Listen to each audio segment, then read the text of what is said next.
सनावद के पीरानपीर शीतला माता मेले में आए व्यापारियों ने भ्रष्टाचार किए जाने के आरोप लगाए हैं। खरगोन जिले के सनावद में लगा पीरानपीर शीतला माता मेला विगत वर्षों की तरह इस वर्ष भी भ्रष्टाचार की भीड़ चढ़ता नजर आ रहा है।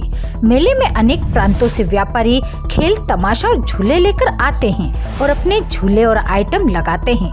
नगर के ही कुछ छूट भैया नेता मेले की जमीनों पर कब्जा कर उन्हें लाखों रुपए में बेचते हैं। ऐसा ही एक मामला थाने तक पहुंचा, जहां पुलिस ने भी एनसीआर कर अपना पल्लू झाड़ लिया। मेले में झूला लेकर पिछले 40 से 45 सालों से आ रहे रतलाम निवासी अजय पालीवाल ने बताया कि मेरी 2 पीढ़ी इस मेले में झूले लगाती आ रही हैं। हमारी मेले में 80 फीट की जगह है जहां पर हमारे झूले लगते हैं। सनावद के ही एक छूट भैया नेता धर्मेंद्र मनसद उर्फ काली ने गत वर्ष 40 फीट जमीन जिस पर उसका कब्जा था 3,10,000 रुपए में बेची। मौके पर 1 लाख रुपए दिए। उसके बाद 1.5 लाख रुपए गंधवानी मेले में उसने लिया था। कुल 2.5 लाख रुपए उस तक पहुंच चुका है। शर्त थी कि नगर पालिका के रजिस्टर पर उक्त जमीन अजय पालीवाल के नाम लिखवा देगा तो 60,000 रुपए तब दिया जाएगा। ये इकरारनामा 500 रुपए के स्टाम्प पर हस्तलिखित है। इस वर्ष मेले में उक्त जमीन पर झूला लगाने के लिए जब सामान रखा तो धर्मेंद्र मसद ने अपने शब्द कहे और जमीन पर पड़ा सामान हटाकर जान से मारने की धमकी दी, जिसके बाद सनावद थाने पर शिकायत की तो एनसीआर आदम चेक लिखकर दे दिया। इस पर स्पष्ट लिखा है कि आरोपी के खिलाफ कार्रवाई नहीं की जाए। आप न्यायालय जा सकते हैं। इस संबंध में धर्मेंद्र मसद ने बताया कि मैंने मेले के मेरे नाम की 40 फीट जमीन है जिसे मैंने नहीं बेची। मैं अजय पालीवाल से 1 लाख रुपए गत वर्ष मेला लगने के 4 माह पूर्व लिए थे, जो मेला 2022 में 1,20,000 रुपए मैं ब्याज के लौटा दिए थे। मैंने जब 1 लाख उधार लिए थे जब मुझसे 500 के स्टाम्प पर हस्ताक्षर कराए थे।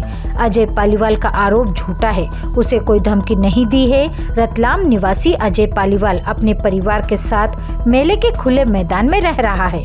ऐसे में उसे डर है कि धर्मेंद्र बसंत उर्फ काली उसे और उसके परिवार को नुकसान पहुंचा सकता है। धर्मेंद्र भैया, मेले के अंदर आपकी भी जमीन है ओटले पर, क्या विवाद था? किसी को जमीन को लेकर आपने जमीन बेची थी किसी को क्या? नहीं भैया, मेरी इकलौती 40 फीट जमीन है जिस पर मैं लगातार 2011 से अभी तक मिक्की माउस लगाता चला। एक झूले वाले ने आरोप लगाया अजय पालीवाल ने कि आपने उसको 3,10,000 रुपए में जमीन बेच दी है, 2.5 लाख रुपए दे चुका है, जिसकी स्टाम्प पे लिखा पड़ी भी है। क्या मामला है ये? सरासर झूठ है। मैंने उससे एक्चुअली 1 लाख रुपए हाथ उधारा लिए थे, जिसके एवज में मैं 1,20,000 रुपए मेला करने के बाद दे चुका पिछले वर्ष।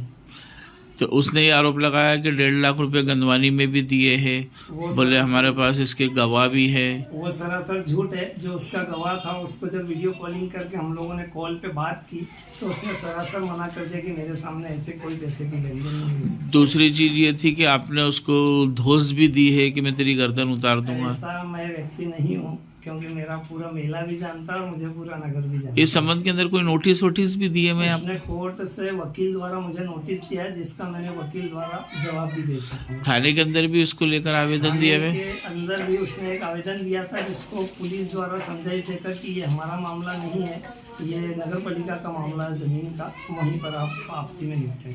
तो आवेदन लिया था कि एनसीआर की थी उसकी? उनसे आवेदन शायद ले लिया था, मुझसे आवेदन टीआई साहब ने नहीं लिया कि आपसी में निपट लो।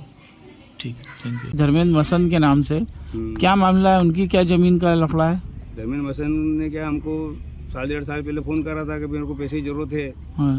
तो हमने कहा ठीक है, हमारा दोस्ताना था, तो हमने उसको पैसे की मदद करी। उसने बोला ठीक है, मैं रसीद तुम्हारे नाम से करवा दूंगा। मेले कितने लाख रुपए के अंदर उसने जमीन दी आपको? 2.5 लाख रुपए दिए थे उसको सर हमने। तो उसके बदले आपको क्या दिया उसने? उसने कुछ नहीं दिया, ठेंगा बताया हमको, बोले ज़मीन भी नहीं और पैसा भी नहीं बोले। तो जमीन आपको सौदा जमीन को लेकर ही था? हाँ, लिखा पड़ी सब पूरी मेरे पास में है, उसके नाम से स्टाम्प भी है। यानी कि मेले के अंदर जो दुकान लगाता था उस दुकान की जमीन आपको दी उसने? हाँ, हमको 400 करके हमको फंसा दिया उसने जमीन में। हाँ। कितने फीट जमीन है? 40 फीट जमीन है उसके नाम से। कब करी थी उसने? उसने लिखा पड़ी करी थी पिछले साल 2022 में करी थी। तो कितना पैसा लिया है उसने? 2.5 लाख रुपए लिए सर हमसे। अब क्या कहता है आपको? अब वो दादागिरी करता है, बोले गर्दन काट के लटका दूंगा। बोले इसको लेकर क्या कार्रवाई की आपने? मैं विश्व हिंदू परिषद का नेता हूँ, बहुत बड़ा नेता हूँ, तो मेरा कुछ नहीं बिगाड़ सकता। बोले आपने इसको लेकर क्या कार्रवाई की? थाने में रिपोर्ट लिखाई है, एनसीआर भी दिए थानेदार साहब ने, हाँ। बाकी उसके खिलाफ कार्रवाई नहीं हो रही है। अच्छा। मैंने कोर्ट द्वारा नोटिस भी दिया उसको। बाकी उसके खिलाफ कार्रवाई नहीं हो रही क्योंकि वो नेता है, वो हमको दबा रहा है। सनावद से आशिक अली की रिपोर्ट।